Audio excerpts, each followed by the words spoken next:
Hi, my name's Marceline, and this is the year my sister kicked me out of Christmas because I'm just a janitor.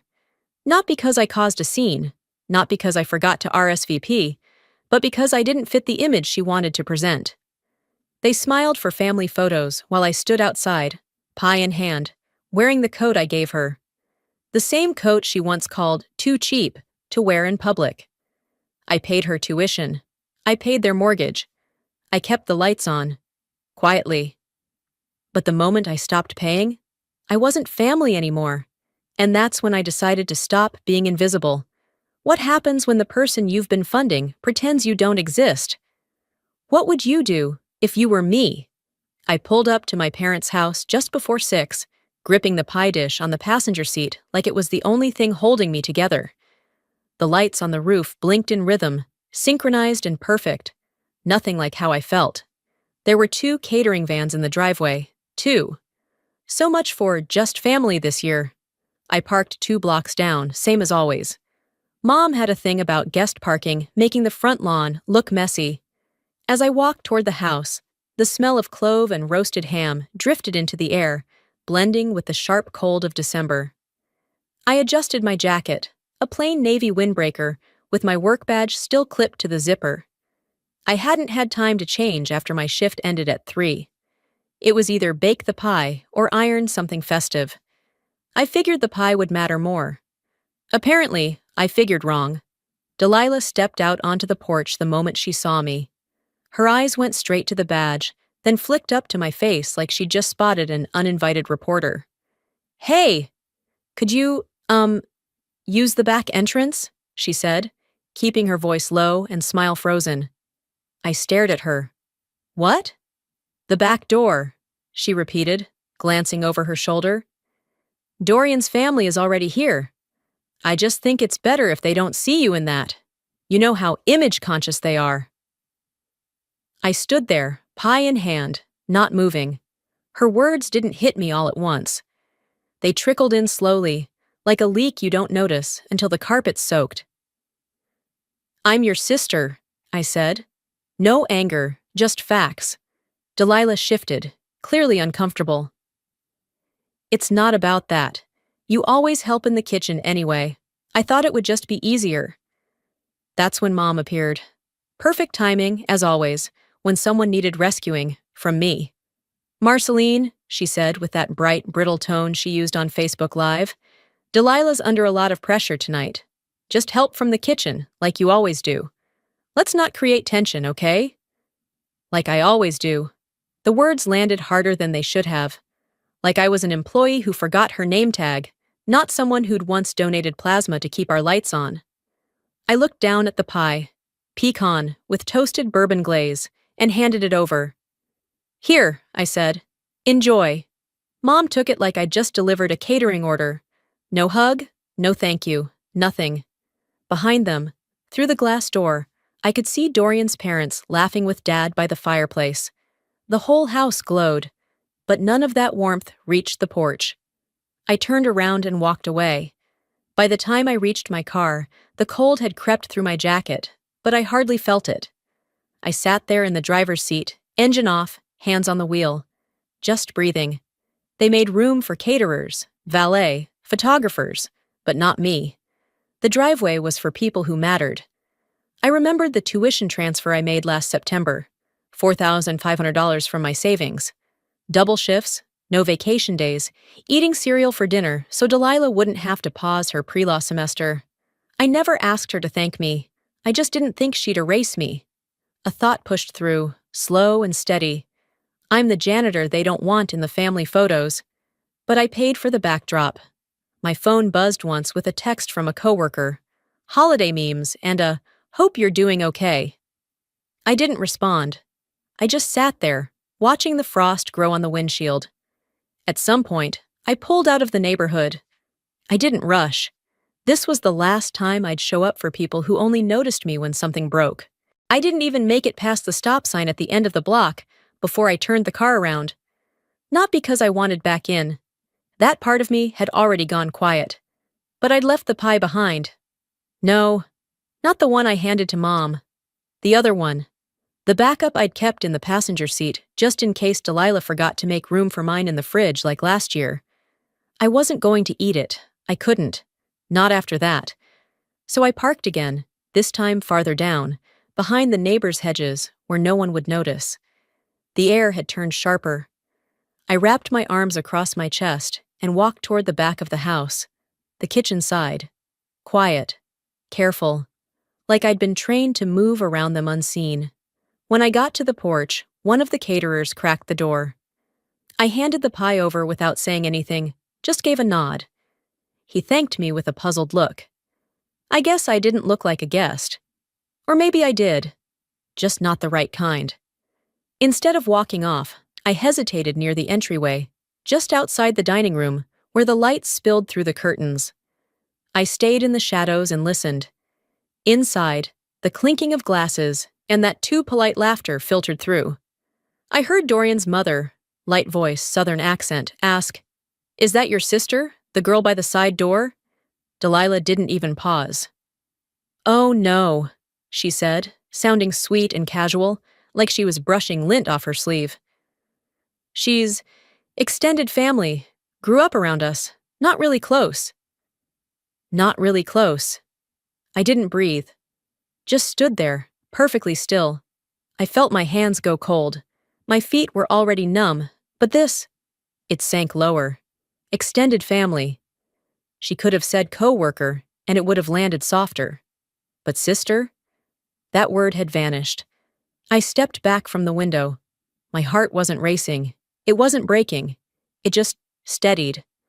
Like a decision had settled inside me without asking for permission. A few minutes later, one of Dorian's relatives, some uncle or maybe a cousin, stepped out to smoke. He glanced at me, gave me a little nod, then held out his empty wineglass. "You mind grabbing me a top off?" he asked. I blinked. "Excuse me?" He smiled. "Sorry, are you one of the staff? The caterers or janitorial crew maybe?" The irony hit so precisely, I almost laughed. But instead, I took the glass, carried it inside, set it on the kitchen counter, didn't say a word. No one noticed me come in. No one noticed me leave. I walked out through the back door again, past the trash bins, and down the icy path toward the street. As I reached the edge of the driveway, I glanced back one last time at the house glowing with all the false warmth of curated hospitality. In that moment, I understood something with crystal clarity. I wasn't a member of this family. I was a fixture, a reliable pair of hands, background. And when background starts to speak, people get uncomfortable. I crossed the road, got into my car, and shut the door gently behind me. The engine hummed to life, but I didn't drive off right away. I sat there, gripping the wheel with one hand, the other resting on the fabric seat that still smelled faintly of cinnamon and cleaning solution. The kind of smell you only notice when the chaos dies down. I whispered to myself, barely loud enough to register, but I heard it anyway. They only see what makes them look better, and I never will. Back at my apartment, I didn't even bother locking the door right away. I just stood there for a minute, letting the silence settle in. No hum of chatter, no clinking glasses, no faint echoes of forced laughter. Just my fridge's low whine and the creak of the floor when I stepped inside. The place was small, 4 walls and a window that overlooked the parking lot, but it was mine. A leftover sandwich from 2 nights ago sat untouched on the counter. I took off my jacket, peeled off the shoes that still smelled faintly of industrial soap, and tossed my keys onto the table. Then I walked over to the little tree I'd bought from a hardware store clearance bin.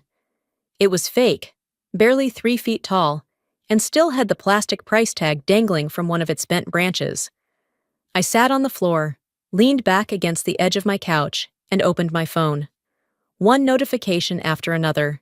New posts, new comments, tagged photos.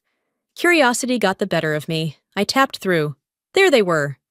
Delilah in her red velvet dress, standing beside Dorian, both glowing like a Hallmark commercial. My parents smiling in the background, wine glasses raised. There were shots of the food, the matching napkins, The dessert table with the pie I'd brought, carefully uncredited. I wasn't in a single photo, not even a blurry one. It didn't hurt in the usual way. It just felt expected. Like being cropped out was just the unspoken family policy. I closed the app and placed the phone face down. The silence returned, but this time it invited something else. Memories. Not the sweet kind people post for Throwback Thursday, but the type that stay buried because they're heavier than they look. I was 12 when I first understood where I stood. Delilah had won a spelling bee. Mom hosted a full dinner to celebrate.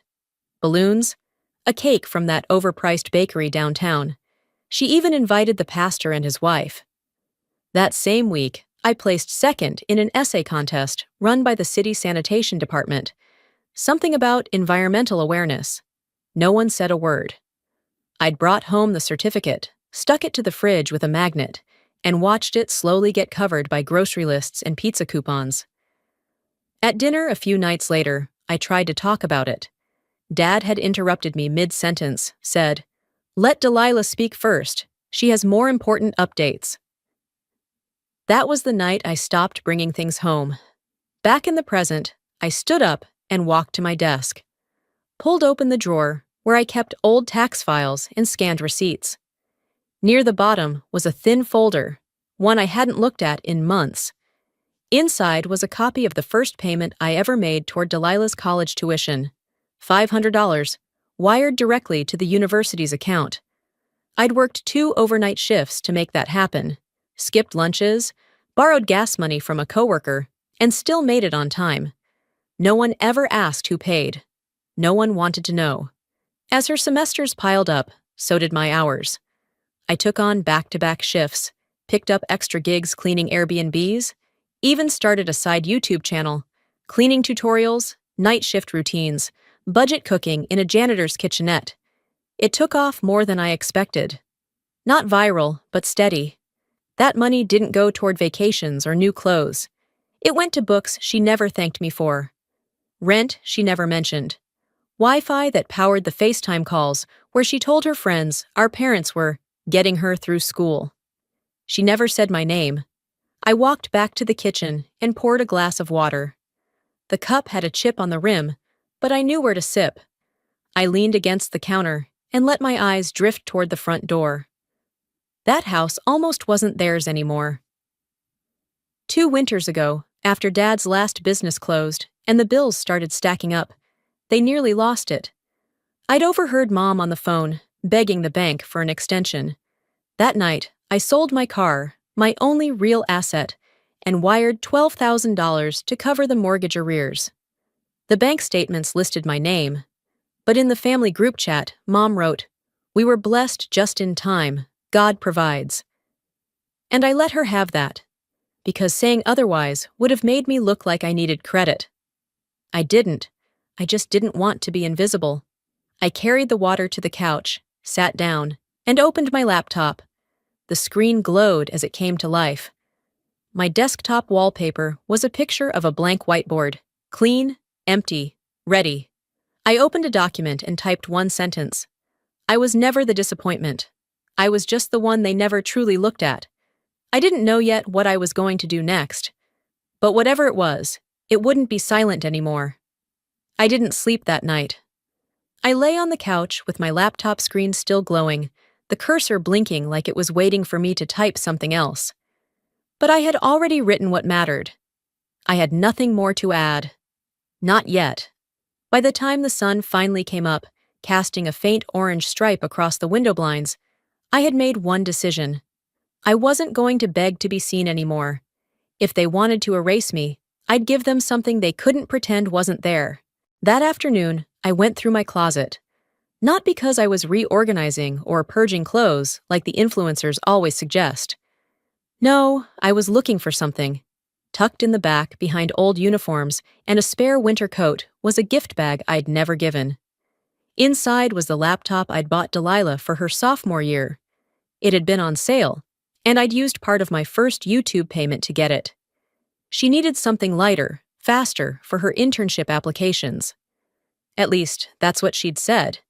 She never asked where it came from, just assumed. I powered it on.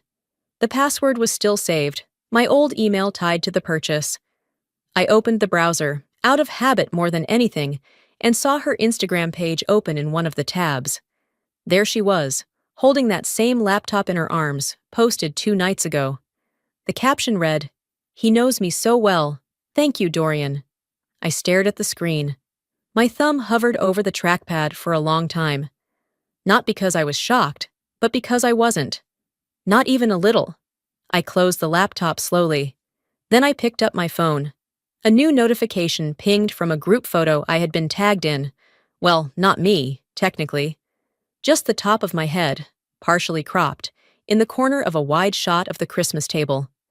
Everyone smiling, me near the kitchen doorway, blurry, an accident of framing. My name wasn't listed. No one commented asking where I was. They had edited me out so cleanly, I felt like a ghost who never died. As I was setting the phone down, it buzzed again. A message, Aunt Judith.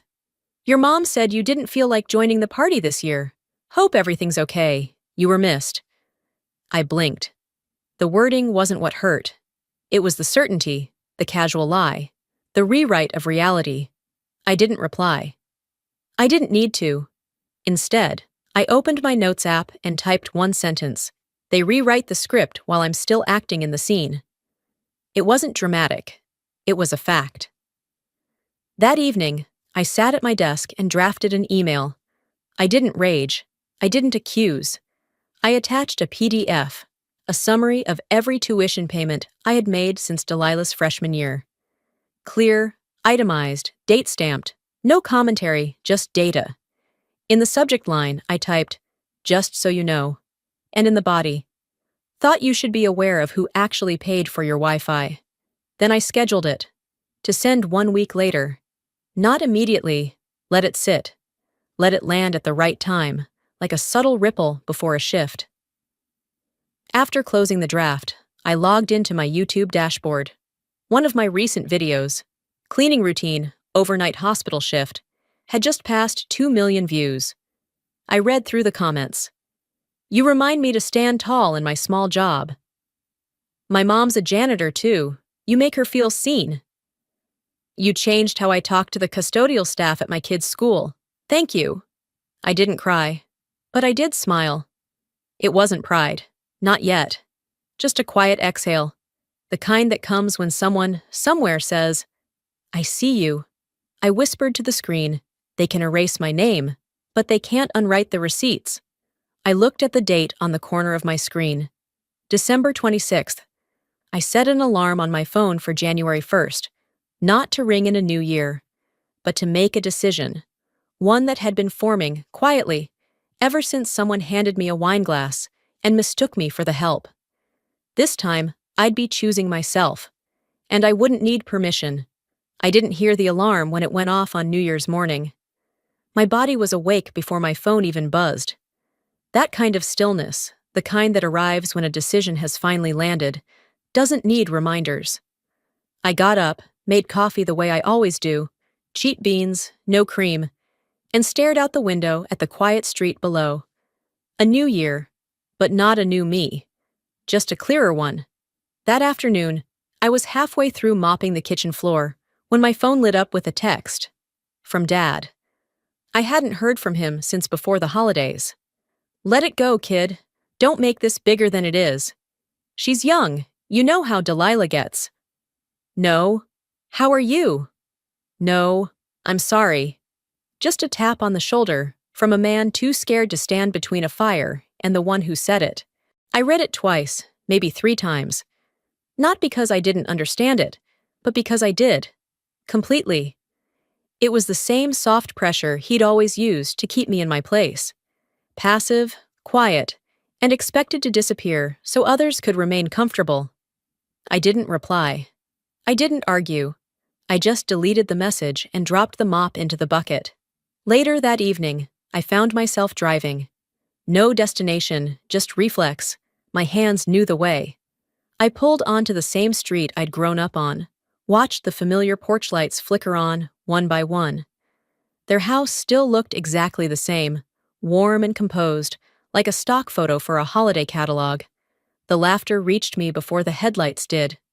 Not loud, but just enough to know someone had something to celebrate. I parked across the street and left the engine running, heater humming.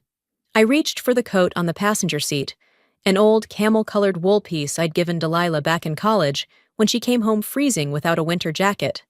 She said she loved it, said it felt like something a real lawyer would wear. I found it months later, tossed in a bag marked for donation.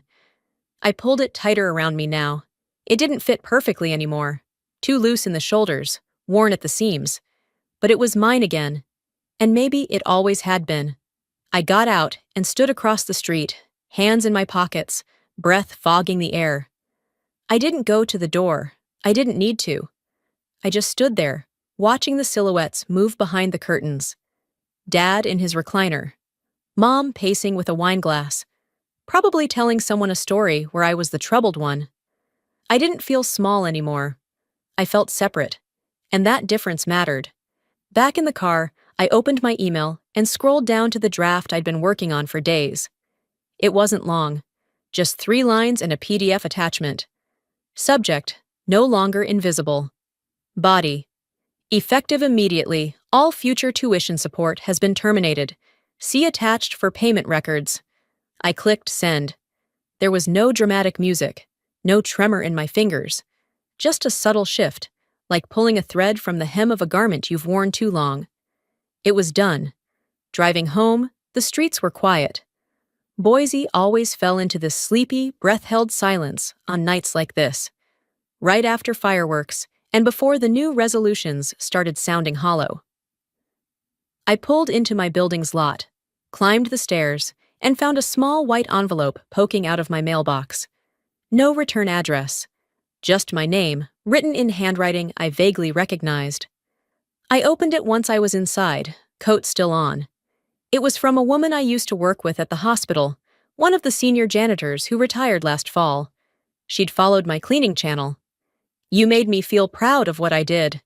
I used to avoid telling people what I used to do. Now I show them your videos." I pressed the letter against my chest. No tears, just a long, steady inhale.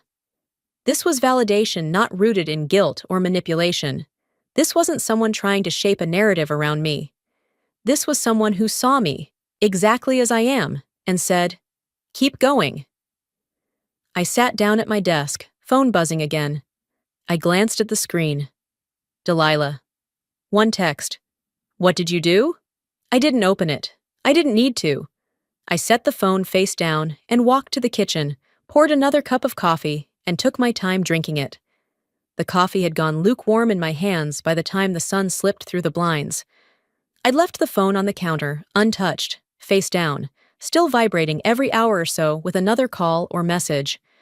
I didn't need to look. I already knew what was coming. By 8:13 a.m., the first real crack showed. Delilah's school account had sent out an automatic alert. Payment failure. No active payer listed. Access to the course portal suspended pending tuition resolution. I wasn't there to see her reaction, but I could imagine it, wide-eyed, half-dressed, calling the registrar, trying to blame it on a system error. Maybe she even cursed at a poor student assistant who didn't deserve it. Either way, the result was the same. I'd pulled the plug, clean, final. Later that morning, I walked down to the corner market for more coffee grounds. The air was brittle. My coat, zipped up to my chin, did little to stop the sting. As I stood in line behind an elderly man debating between 2 brands of crackers, my phone buzzed again. A number I recognized. I let it ring. The moment I got home, I saw the notification I'd been waiting for. She'd posted, on her story, a close-up of her coffee mug, her manicured hand gripping it just tightly enough to show tension. The caption read, "Some people love watching you fall, especially when they helped you climb." I stared at it for a long moment, jaw set. She was throwing the first stone while pretending to be the one bleeding. What she didn't expect, though, was someone to throw it back. I clicked through. The comments were already rolling in under an older post from her, an image from earlier that week, showing her in a deep green dress at a New Year's Eve dinner.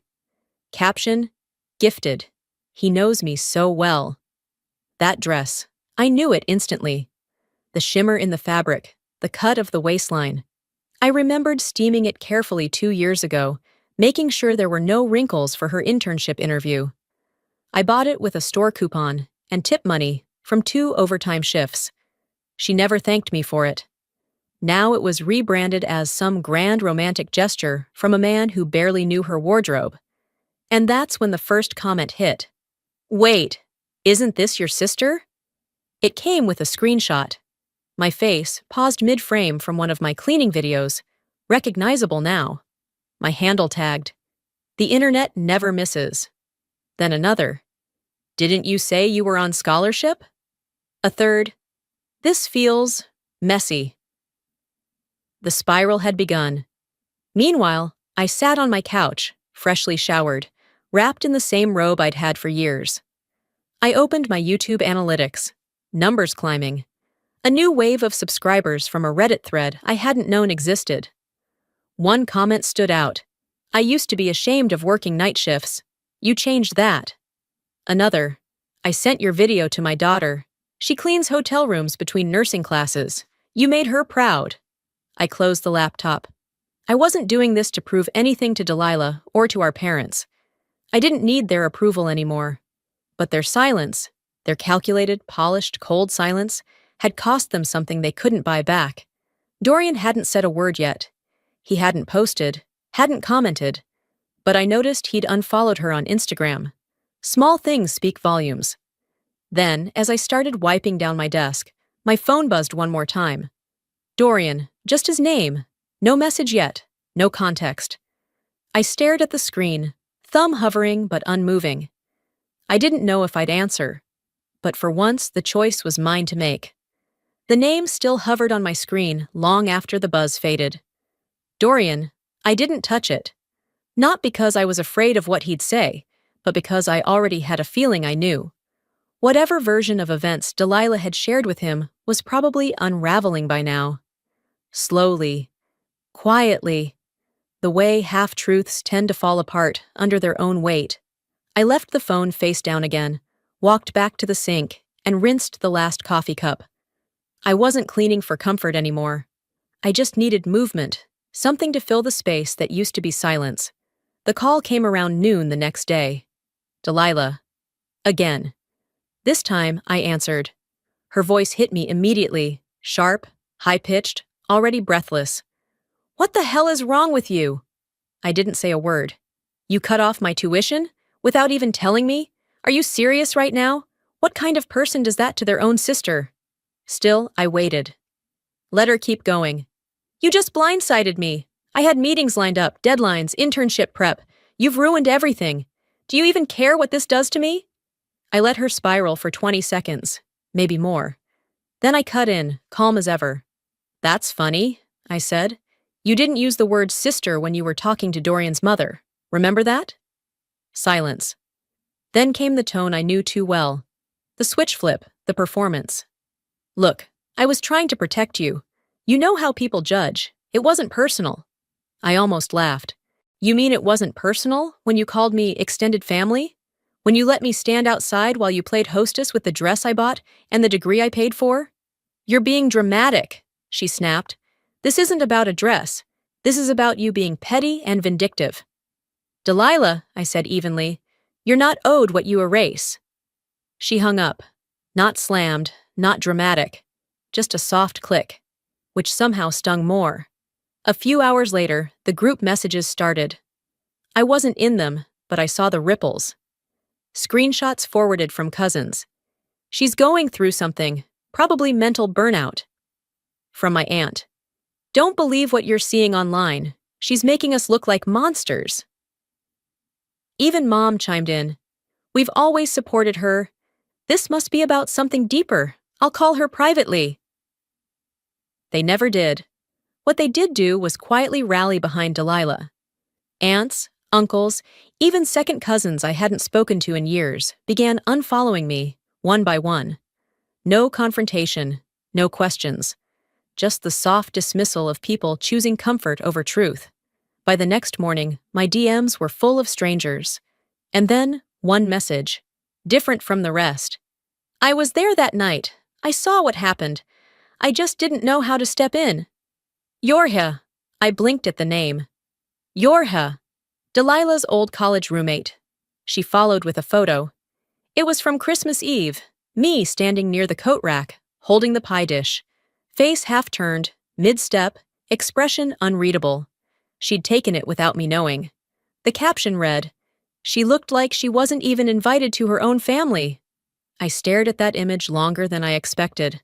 Not because it hurt, but because, for once, someone captured the truth without needing me to explain it. I didn't reply. I typed "thank you," then deleted it. Typed again. I didn't expect anyone to notice. Deleted that too. Instead, I uploaded a new video to my channel. No caption, no hashtags, just the thumbnail. A table being wiped clean in slow motion. Yorha's photo, slightly blurred, resting at the corner of the frame. No commentary, no explanation, just presence. I posted it and shut off my phone. For the first time since this started, I didn't care who was talking about me, because finally, someone was starting to see me. The day of the meeting came with gray skies and a chill that settled into my bones before I even stepped out of my apartment. I dressed deliberately, not fancy, not sloppy, just solid. Dark jeans, black turtleneck, a wool coat I'd bought for myself on clearance 5 years ago. It still fit. That felt like a quiet win. By 9:50 a.m., I was parked 2 blocks from the cafe. Not out of shame, just habit. I sat there for a few minutes, watching people come and go. Couples with strollers, students with earbuds, a man in a wrinkled suit holding a coffee too tight. Boise moved on as if nothing had cracked. At 10 sharp, I walked in. They were already seated. Arlene on the right, arms crossed. Delilah in the middle, stone-faced.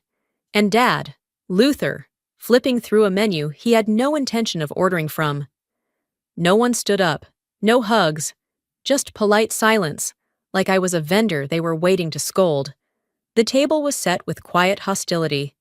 A leather-bound album rested near the sugar packets, a half-eaten croissant pushed aside, and a folder of papers that looked freshly printed. I didn't need to guess what was inside. Their version of control always came in packets. I sat, calm, still. Arlene folded her hands like she was preparing for a deposition. "We wanted to talk calmly," she began, her voice clipped and unnaturally sweet. "This has gone too far." I didn't respond. She pushed the photo album toward me. "We updated the family memories. Thought you should have a look." I opened it out of reflex more than curiosity. Graduations, holidays, cookouts, birthdays, page after page of curated smiles. And I was in only 2 of them. Once at Delilah's college send-off, blurred in the background near the kitchen counter. The second, a cropped image at my uncle's wedding, where half my face was missing. I closed the book slowly and looked up. "You did a good job," I said, voice flat. "Almost looks like I was never part of this family." Delilah leaned forward. "That's not the point. We're here to find a solution, to move forward."